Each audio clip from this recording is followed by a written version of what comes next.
Hello everyone, and welcome back to the channel for this episode 13 here on Monteith with me, Farmer Murphy. Well, it's October 3rd. I'm around 9 o'clock in the morning, and up until literally just a minute ago, it was a foggy morning, but just in the last few minutes, that fog has cleared, which is a good thing. We have finished the bean harvest, but I did have to finish up early this morning. So we are running a fair bit behind where we were last year, I'd say, because we were done harvest in total, around 2 o'clock, maybe 3 at the latest on this day last year. But we did get rained out for a good chunk of the first day. So we still have a fair bit of harvesting to do. We have our cornfield there, which is a pretty good size. And then if we look, we have a large harvest on field 15 to do. And that's going to take some time.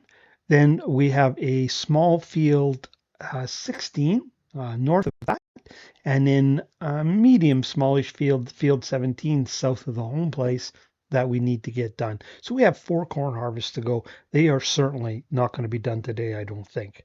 Now, you'll notice I did pick up a sowing contract actually for barley. I picked that up a little bit ago because we had no contracts coming in there for a while. And as I said previously, I thought it was probably a little unrealistic that every farmer every year would only put in corn and soybean. So I thought, you know what, I'm going to go ahead and put that barley in, but I'll just have to lease a seeder to do that. Now I kind of regret picking that one up because after, well, not too long after, obviously, at the Murphy Way, a nice stone picking one showed up on field 2, which is directly across from our yard here where we're standing. So what we're going to do is split up into teams of 2 again, 2 stone picking and 2 working on the harvest. Jim and I will work on the harvest again. It's also convenient for the stone picking because the lime production is right next to the field as well. So we can work in teams of 2 for those 2 particular jobs. And then it'll be back to 3 of us on the harvest for the ones that are further away. Got a couple other things I need to update you on quickly before we get started.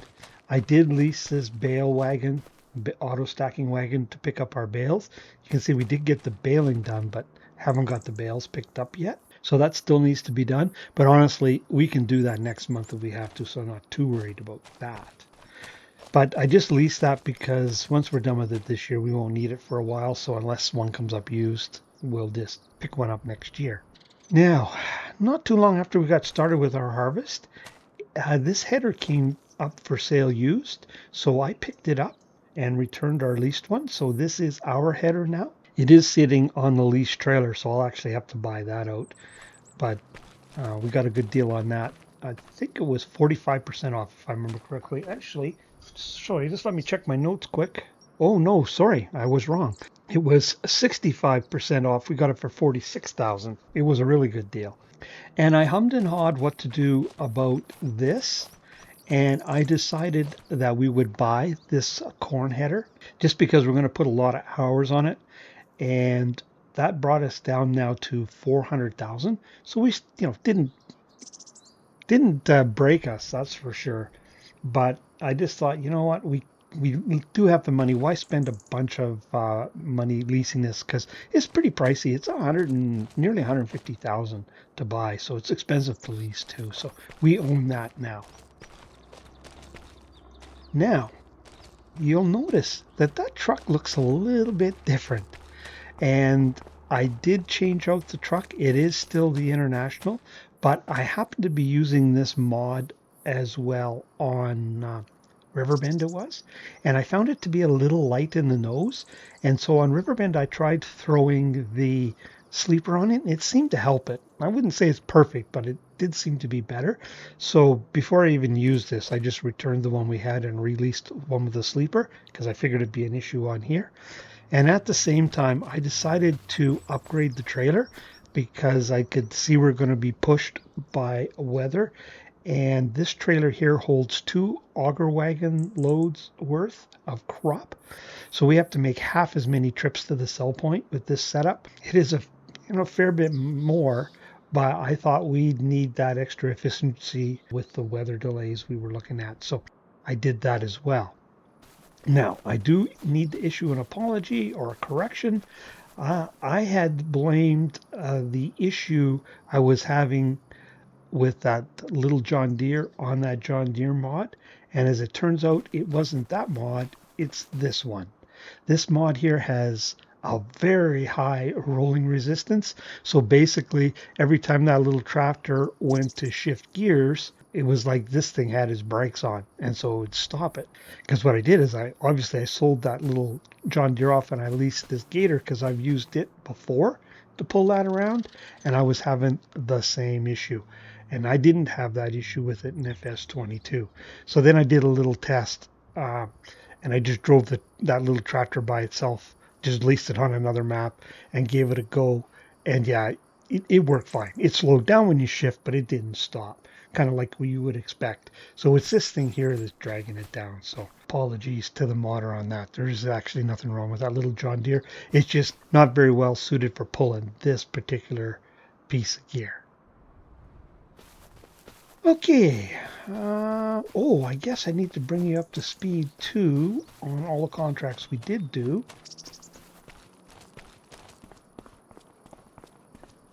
We'll get over here and do that.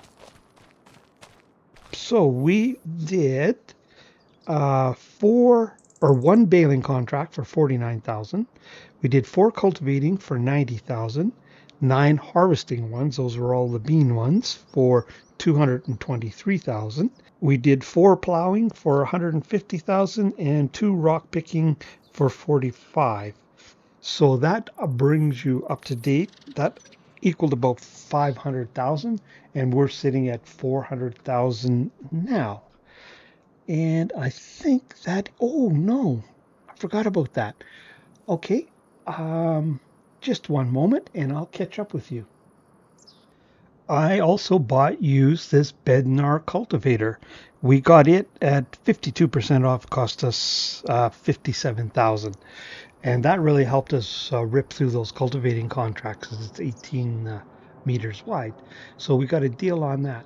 And like I've said before, the used shop has been pretty kind to us. Because that was pretty timely, because we got that before we did any of the cultivating contracts. So it was all done with that unit there. So our other one that Jim scarred all the paint up on because it was sitting beside the shed is gone. I don't think we'll park this one there. Anyways, that brings you up to speed, and we are ready to start the corn harvest. So let me get everything organized, and I'll bring you back in, and we'll harvest some corn. So we'll see you in a minute. Welcome back, everybody. I am currently playing the part of Amanda, and I am heading to unload Rebecca, who's doing the stone picking. Rebecca is being played by Courseplay today. Jim is doing the harvesting. We kind of switched out there. So the part of Jim is being played by Courseplay. Now, the carting job, which was mine as well, I did have that set up to be played by auto drive just to make my life a little less crazy, but I had a little issue, so we'll talk about that when we get over there. But let's get Rebecca unloaded here. Not the cleanest lineup job for sure for unloading, but I didn't have a lot of room. Although I really can't blame it on that. I didn't have as much room as someone with my talent required. Let's put it that way. Okay, so we'll leave Amanda here, and we will jump over. And what do we want? We want the truck. We'll go and play ourselves here. Let's get the trailer uncovered.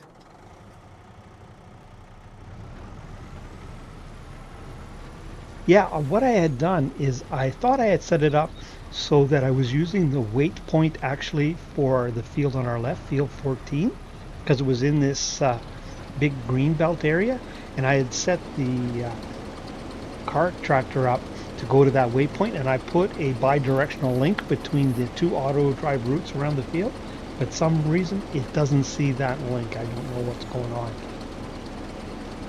Just so that didn't have to wait. So I'll have to work on that and see what's going on there. Probably do that off camera. I'll just juggle it here. It isn't a huge time saver, but it potentially could save a little time if I'm off unloading our stone picker. The carting tractor can be on its way back to the unload point. And this is just a nice wide spot to unload. I never even looked where the weight point is for the current field.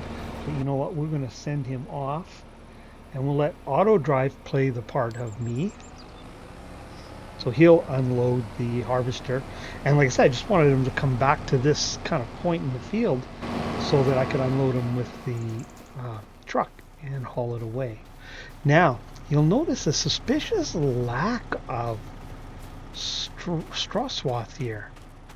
Yeah, Farmer Murphy did it again. Or we'll blame Jim. Should be going here. Yeah, there it is. I forgot to turn it on in course play, so we lost a couple rounds. Now you see I don't have... Now see, he went, and now he's sitting at the weight point on 14 waiting for the harvester. Why wouldn't he come there to unload? That's a little baffling, because I tried to send him, I drove it around manually here to this side of the field, and the auto drive route is, oh, right about here, I think. Oh, actually, we can go and look. Let's jump in here. Not the best vehicle for doing this. Actually, second thought, changed my mind. Let's jump. Where is this thing? I love that mod that allows you to pick your vehicles so you can jump to them. Saves a lot of tabbing. I know it's like an unrealistic thing to do. You know, you should be, I guess, trucking between them on foot, but with so much going on, really just can't afford that kind of time. So I jump. Now I don't even know if I've done that on camera before, but you're kind of seeing the behind the scenes of how I make this all work. So yeah, see, he was sitting, here's the weight point for this field, so I thought, well, I'll just use this and to come and wait. Oh, I see the problem right now. See this little section here? That's one way. Here's where I made the connection. If we come ripping up here, I see the mistake now. We made this is two-way, this is two-way. I made this a two-way connection so he could follow around, but he can't get there because it's got like a one-way sign back here. So if we do this here, make that section two-way. Oh, we'll make a few of them here. Should work now, I'm thinking. All right, that I think might have been a mistake there. Farmer Michael, though, if he's watching this, he'll say, yeah, you got it, Murphy, or no, Murphy, you still haven't got it. But what I was hoping is when he was full, auto drive playing me would come around. Actually, be using my thumbstick, not that stupid mouse. He should come around to here. That is the plan. And like I said, it just means if I can't jump to him, if I'm busy running to unload the rock picker, the harvest doesn't get delayed. So yeah, technically, are we using 3 bodies at once? Yeah, for a short period of time we might be. But you can also see that I have a fair bit of wait time now with this setup. I have nothing I need to do right now.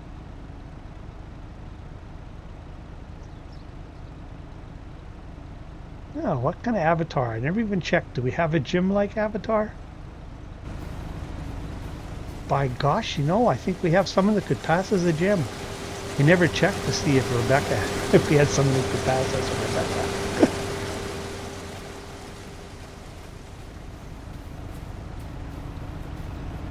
Now I think I'm going to guess that this corn harvest will be done before the rock picking is done.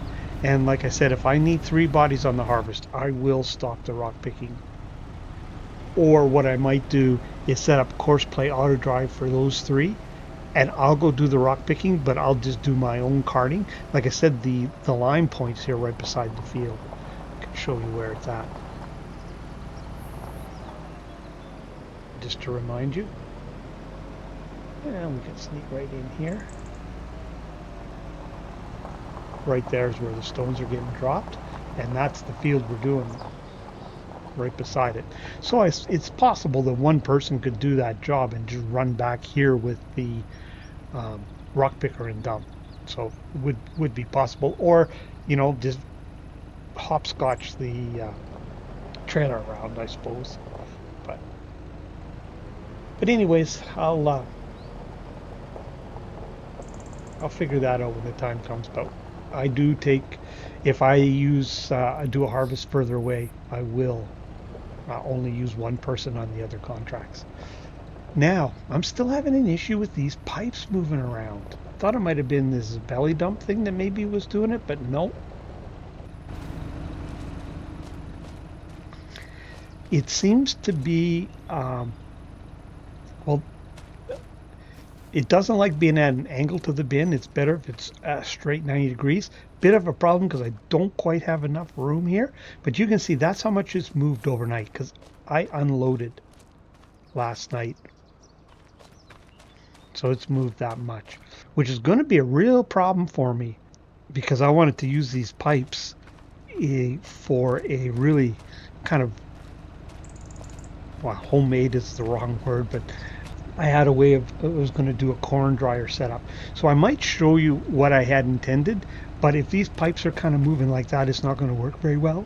I do have a plan B, however, that I could do and potentially make work as well.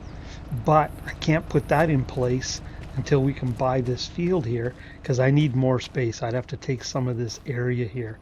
And I think that field is pretty darn pricey. Let's go check it out here. Oh, yeah, 1.9 million almost. Yeah, so we'll see how my corn dryer idea comes to fruition.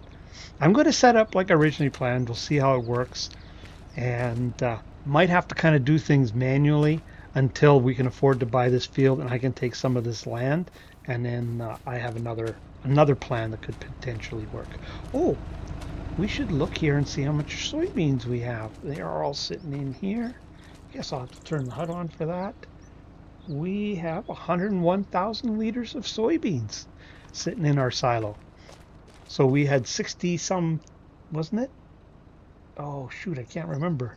50,000 was it? 40 to 50 to 60,000 of soybeans off our own field. I can't remember exactly now. I've forgotten and I didn't go back and look it up.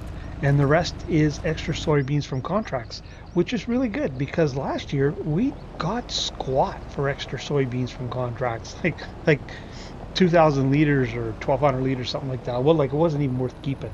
I just, when I did the last contract, just sold off whatever we had. So.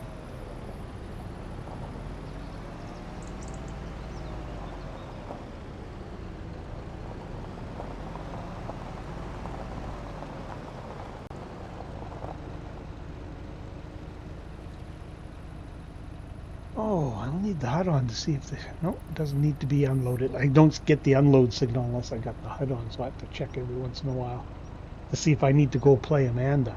But it shouldn't actually be too long, I wouldn't think, before the rock picker's full. So this is how I've been using course play and auto drive to play the different participants right now. Now a little bit different on this field right here, field 4, I have fully automated. So I've got a nice unload point. You can see there's a nice like green belt area here in the corner. So that one, course play and auto drive, can actually do the harvest in that field entirely on its own. I will eventually probably set up most of the fields that way. And like for this field 11 and 14, I'll set it up so they have an unload point here in the middle. Just haven't done that work yet. I'm not that proficient with it, so it takes me a while to mess around and get it to work. So I've been using it like this. Still using them both, but not fully automating everything. but enough so that the work is getting done as efficiently as possible and I'm not losing any time. But as the farm gets bigger, like we're definitely going to have two harvesting outfits. We're going to need to have things automated, and I'll start automating fields slowly and getting course play and auto drive. It's basically getting the auto drive route set up. So you've got unload points set for the truck and spot for the cart to come in and unload, and making sure the truck can get out of the field without tipping over in the ditch and other things like that.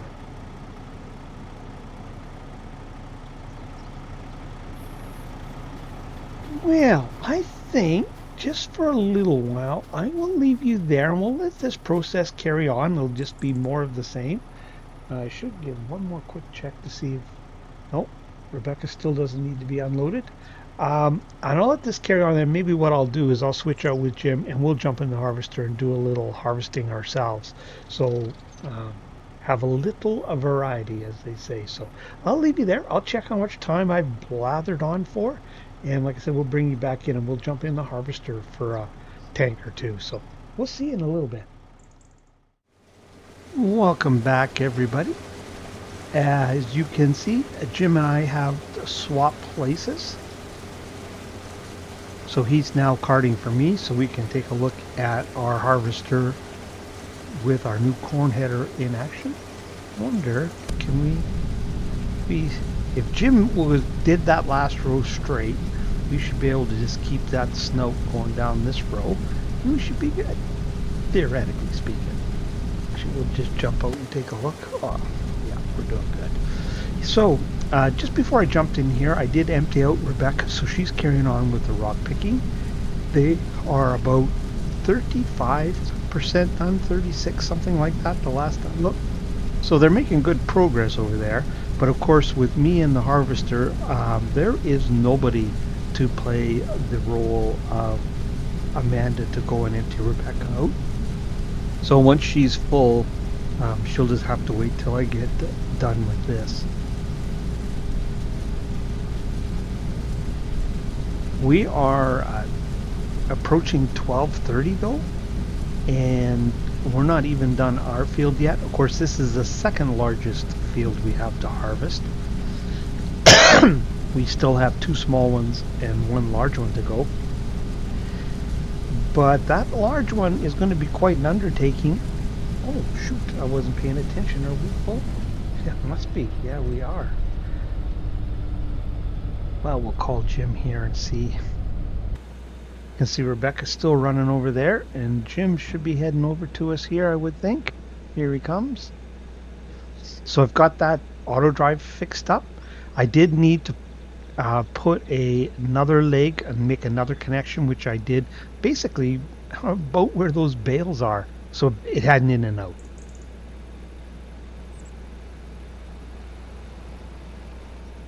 So it's working fine now.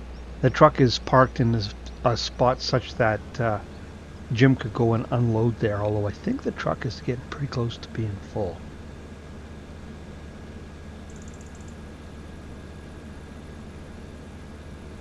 So once we get the auger wagon loaded up, when it's full, I'll probably leave you there, and then I'll look after getting the truck emptied and then finish up whatever little crop is left, and then we'll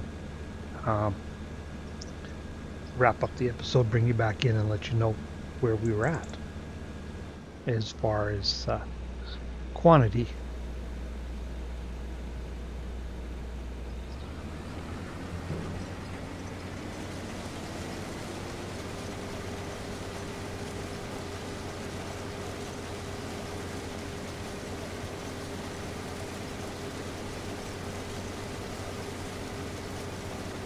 Now, once we move on to those other harvests, it's going to take 3 of us to do those.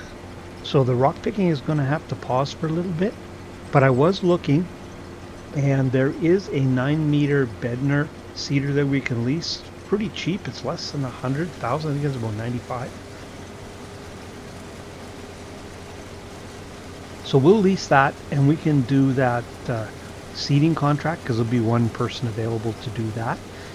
I've wanted to try out that bender, but it's not a direct drill, so we wouldn't want to use it in our own fields on precision farming.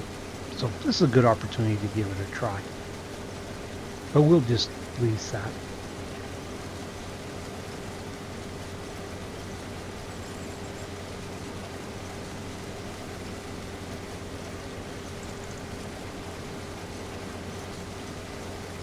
Now I had mentioned, I think it was in my New Frontier video, that I was seeing a little overdrive on the color when I was recording, but apparently that's just on my screen. I haven't really noticed it transferring to the actual recorded video.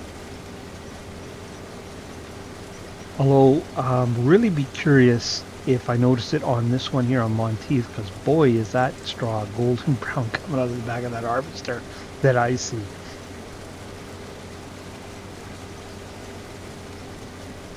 But when I edited the other New Frontier videos where I had mentioned it, you know, I didn't really notice it. Let's put it that way.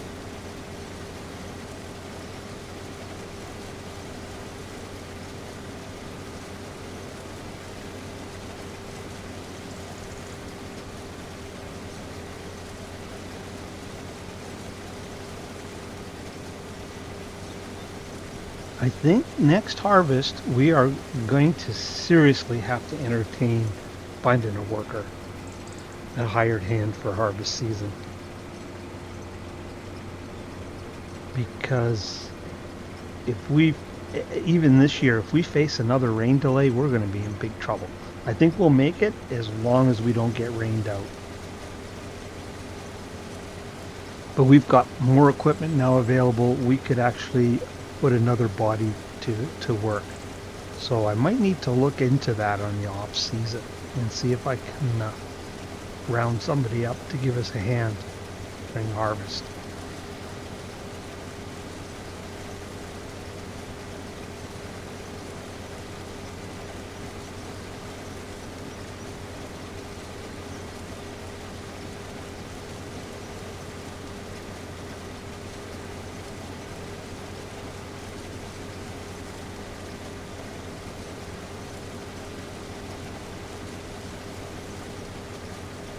Boy, we're just about full again.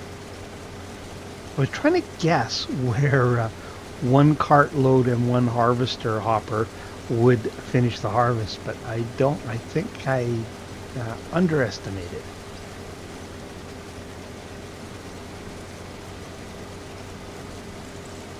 I think there'll be a little bit more corn here on the field than that.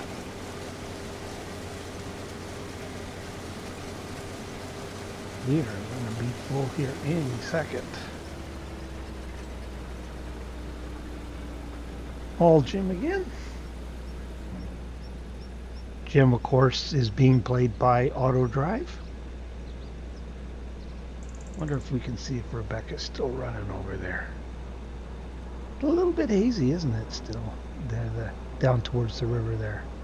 No, looks, I can just see it. Looks like she's stopped there, just almost right behind the Quonset. So she's waiting. She's just going to have to wait, unfortunately, the way it is. We won't be here too much longer.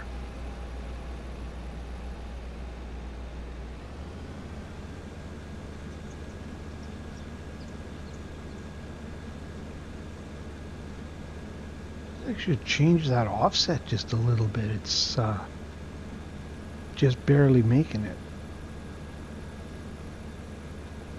Of course, it's a little bit tricky. This header isn't quite as wide as our bean header is, so we could bring it in a little bit closer.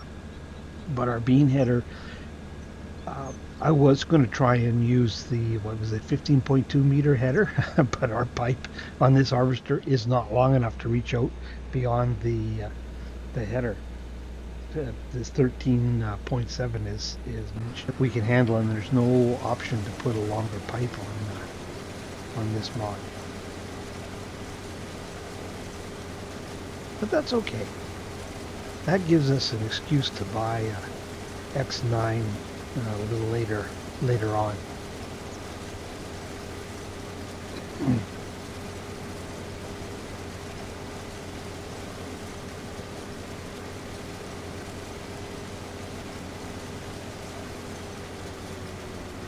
So the only thing we don't own now, as far as harvest gear goes, is we don't own the auger wagon or the truck and trailer. Now, we would have enough funds, I think, that we could buy them all, but we probably then wouldn't have enough money to buy any more land. And of course, that would mean also that we wouldn't be paying anything into our loan. So, undecided what I'm going to do about that yet. It would be nice to own all our own harvest equipment, but then it's also be nice to get more land. So just have to, nothing we need to resolve right now. We don't need to plant till spring, so got some time to think about it. And there'll be some potentially some plowing and rock picking contracts that show up after harvest too. So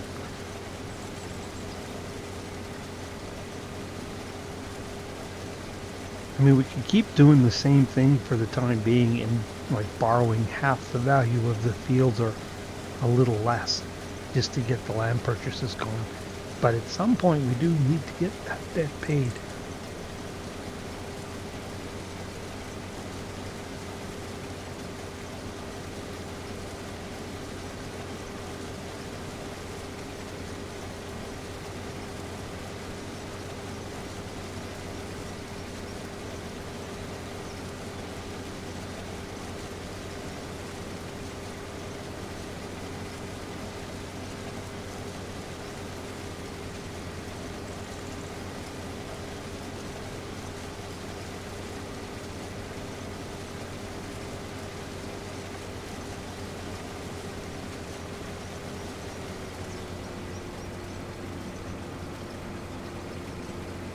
That is one thing I miss about the old worker system is the ability to just throw a worker on.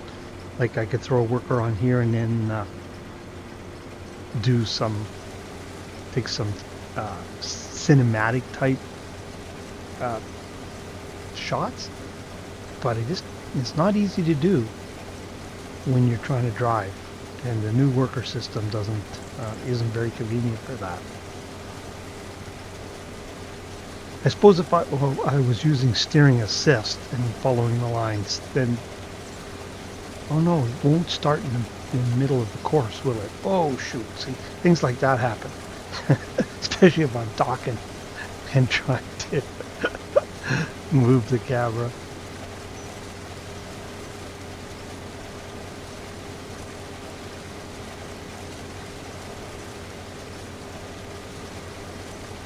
Oh, she's going to be full here right away again.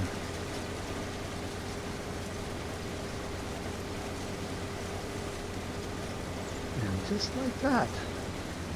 Well, I will leave you there because the auger wagon is going to be full and the truck is just about full and Rebecca is full. So I'll get all this straightened out off camera. I will get our field finished here and I'll bring you back in and let you know what we got off of our first corn harvest, and that's where we'll leave you the episode. So I will catch up with you in a few minutes. Well, our harvest is done, and we have 196,000 liters of corn in the bin. That is ours. Now, Jim has gone ahead and he's moved up to field 16 and he started harvesting on that. I imagine he's probably already full. I am going to grab probably Amanda and take her with me and we'll go up and we'll support Jim on that harvest. And then I did lease that cedar and we'll get Rebecca going on that contract. So here's that setup. It's a 9-meter Bedner. Pretty cool. Just the only problem is it's not a direct drill, so for precision farming is no good. But I've wanted to give it a try, so we'll use it here. So I'm going to get Rebecca going on that. Then probably later tonight, we're really going to try and knock out those 2 small harvests today. Likely it'll be Rebecca and I'll come back to this rock picking and carry on because it's getting close to 60% done now.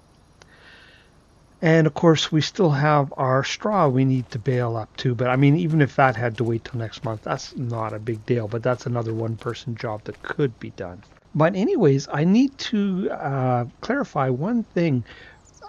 Earlier, I read all the contracts and their values, and that was, I realized we hadn't completed all those contracts. That was all the contracts in the list that I had accepted. Some were done, some were not. That excluded the rock picking and the sewing one weren't in that list. So in case I forget to mention it when we go to the update on the next episode, I'm mentioning it now, and I'll make a note of it and try and mention it next episode. So those two contracts, which are about 100 grand, weren't in the list, and those are the only new contracts. But I am going to need to leave you there because I need to get busy. I'm pretty sure Jim needs to be unloaded. Like I said, I need to get the gang reorganized here, and we need to carry on because there is some rain in the forecast for tomorrow. We don't know when, but it says it's going to rain tomorrow. So I am a little nervous. So I better get back at it. So I'll leave you folks there. If you watched all the way to this point, man, I really do appreciate it. Thank you so much. If you haven't already, please consider hitting that like and subscribe button. And if you want to see when other content like this lands, hit that old notification bell. But for this episode here on Monteith, forgot where I was there for a second. That's how stressed I am. It's Farmer Murphy signing off.